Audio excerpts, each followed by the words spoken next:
I still remember the old wooden bench outside our small house. Every evening, no matter the weather, my father sat there and waited for me. He wore his faded blue shirt, held a cup of tea, and looked down the road with hopeful eyes. I was a busy young man then. I worked in the city, chasing dreams, money, and success. I always told myself that I was doing it for my family, but deep inside, I knew I was slowly drifting away from them. My father never complained. He simply waited. Every Friday, I promised him, "Dad, I'll come home early this week." And every Friday, I was late. Sometimes I didn't come at all. Still, the next Friday, he would be there again, sitting on that bench, watching the road. Maybe today, he would whisper to my mother. Years passed. My career grew. My salary increased. I bought a nice apartment and an expensive car. But somehow, my visits home became shorter and less frequent. One rainy evening, my mother called. Her voice was trembling. "Your father has been waiting for you since afternoon," she said. "He said you promised to come." I glanced at the clock. I was in the middle of an important meeting. "Tell him I'll come next week," I replied. There was silence. Then she softly said, "All right." I didn't know that those words would haunt me forever. The next morning, my phone rang at 5 a.m. It was my mother. This time, she was crying, "Your father. He passed away last night." The world stopped. I couldn't breathe. I drove home faster than I ever had before. Rain poured heavily, blurring the road ahead. When I arrived, the bench was still there. Wet, empty, silent. My mother handed me a small notebook. "He wrote in this every Friday while waiting for you," she said. With trembling hands, I opened it. The first page read, "Today, my son said he would come. I made his favorite tea." The second page, "He must be busy. Maybe next week." Another page. I saw a car slowing down. My heart raced. But it wasn't him. Tears filled my eyes.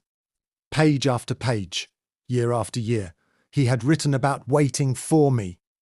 His hopes, his excitement, his disappointment, but never anger, never blame. On the final page, written in shaky handwriting, were these words: "I think my time is near. If my son reads this, tell him I was never lonely." Waiting for him was the happiest part of my week. Broke down. For the first time in years, I cried like a child. At his funeral, I stood beside the bench. I placed my hand on the worn wood where he had sat so many times. I realized something important. Success means nothing if you have no one to share it with. Money can buy comfort, but it cannot buy back lost time. Now, every Friday evening, I sit on that same bench. I hold a cup of tea.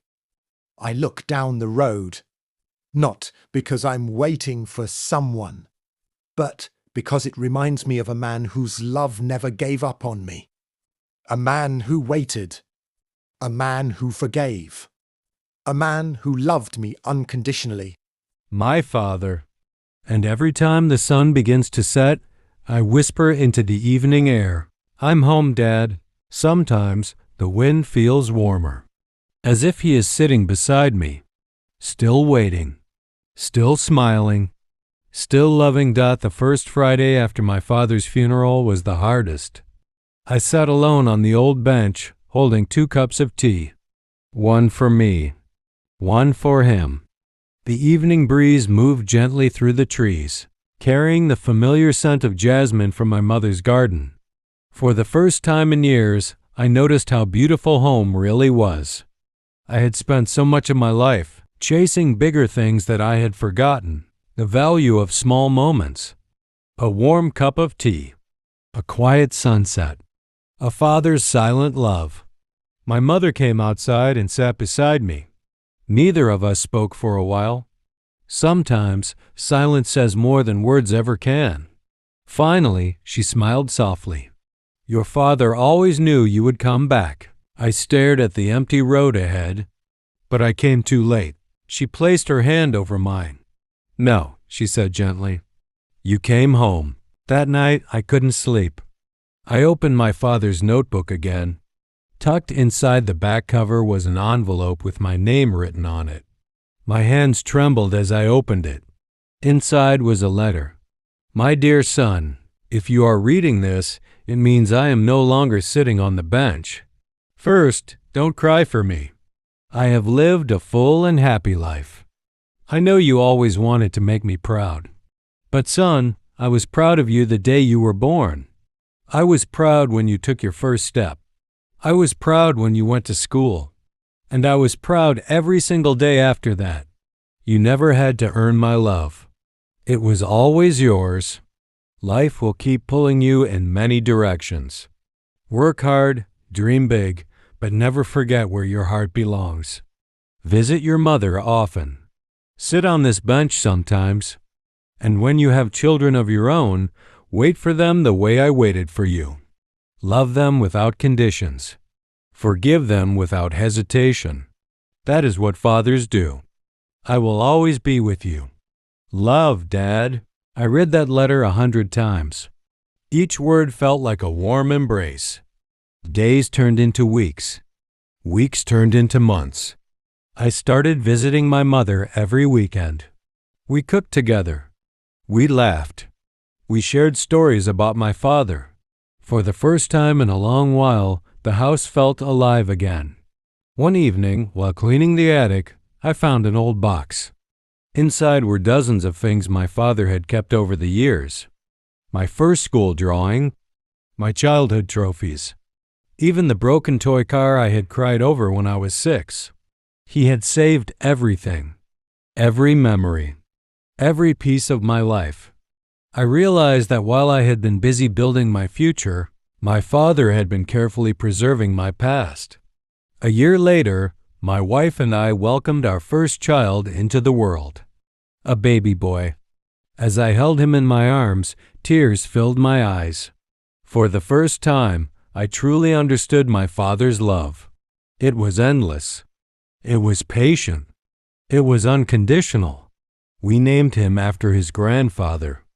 Every Friday evening, I now sit on the same bench, with my son on my lap. I tell him stories about the grandfather he never met, how he loved deeply, how he waited faithfully, how he taught me the true meaning of family. Sometimes, my son points to the sky and asks, "Is Grandpa watching us?" I smile and kiss his forehead. "Yes," I say, "he never misses a Friday." And somehow, in those quiet moments, I can almost hear my father's gentle laugh carried by the wind. Life moves on. It always does. But love never leaves. It stays in old benches, handwritten letters, and family traditions. It lives in the lessons we pass down. It echoes in the words we speak. And every Friday, as the sun sets and the tea grows cold, I look down that familiar road and whisper, "Thank you for waiting for me, Dad." Because even though he is gone, his love still guides me home. Years passed, but Friday evenings never changed. No matter how busy life became, I always returned home before sunset. My son would run ahead of me, laughing as he raced toward the old wooden bench, Grandpa's bench. He would shout, and every single time, my heart would smile. My mother loved those evenings. She would bring us tea and homemade cookies, just like she had done for my father and me so many years ago. The house, once heavy with loss, was now filled with laughter again. One Friday, when my son was 7, he asked me a question that caught me off guard. "Dad, why did Grandpa always wait for you?" I looked at the fading orange sky. "Because he loved me." "But you were late a lot, right?" I laughed softly. "Very late." "Then why didn't he get angry?" I thought for a moment. Real love doesn't keep score. My son sat quietly, absorbing every word. That night, after he had fallen asleep, I opened my father's notebook once more. The pages had grown worn over the years, but his handwriting still felt alive. I noticed something I had missed before. Tucked between 2 pages was a small photograph. It was an old picture of my father and me. I couldn't have been more than 5 years old. I was sitting on his shoulders, both of us laughing. On the back, he had written, "The happiest day of my life was not when I succeeded, but when I became his father." I pressed the photo against my chest. Some treasures cannot be measured. A few months later, my mother became ill. Age had finally begun to catch up with her. I spent every possible moment by her side. One evening, as we sat together on the porch, she held my hand. "Your father would be proud of the man you've become." I smiled through my tears. "I learned from the best." She nodded. "He never stopped believing in you, even when you stopped believing in yourself." Those words stayed with me. After she passed away peacefully, the following spring, the house felt empty again. But this time, it wasn't loneliness. It was peace. A peaceful kind of silence, filled with beautiful memories. I inherited the old house. Many people advised me to sell it. The city was far. The maintenance was expensive. But some places are worth more than money. So I kept it. It became our family's gathering place. Every holiday, every birthday, every important moment happened there. And always, the bench remained exactly where it had always been. Weathered, strong, faithful, just like my father. When my son turned 18, I gave him my father's notebook. He read it in complete silence. When he finished, tears rolled down his cheeks. "He really loved you." "Yes," I said. "He loves you too." That evening, the 3 generations seemed to meet in one place. My father in memory, me in gratitude, my son in understanding. Years later, when my hair had turned gray and my steps had slowed, my son came to visit one Friday. He was now a successful man with a family of his own. His little daughter ran straight to the bench. "Great-grandpa's bench?" she yelled. I laughed. The tradition had survived. As the sun dipped below the horizon, my son handed me an envelope. Inside was a letter. His handwriting was shaky, just like mine had once been. "Dad, thank you for always being there. Thank you for teaching me that love is spelled T-E-M-I. Grandpa waited for you. You waited for me. And one day, I will wait for my children too. That is how love lives forever." I couldn't speak. Some tears are too sacred for words. That night, sitting beneath the stars, I looked up and whispered, "Did you see that, Dad?" The breeze moved softly through the trees, and in that gentle wind, I felt his answer. He had waited for me. I had learned from him, and now, the love he gave had become a legacy. A legacy of patience, a legacy of forgiveness, a legacy of showing up every Friday, no matter what. Because in the end, the greatest gift we can offer the people we love is not money, advice, or possessions. It is our presence. It is our time. And sometimes, it is simply waiting. So, if someone you love is expecting you today, don't be late. Because one day, you may find yourself sitting on an old wooden bench, wishing for just one more Friday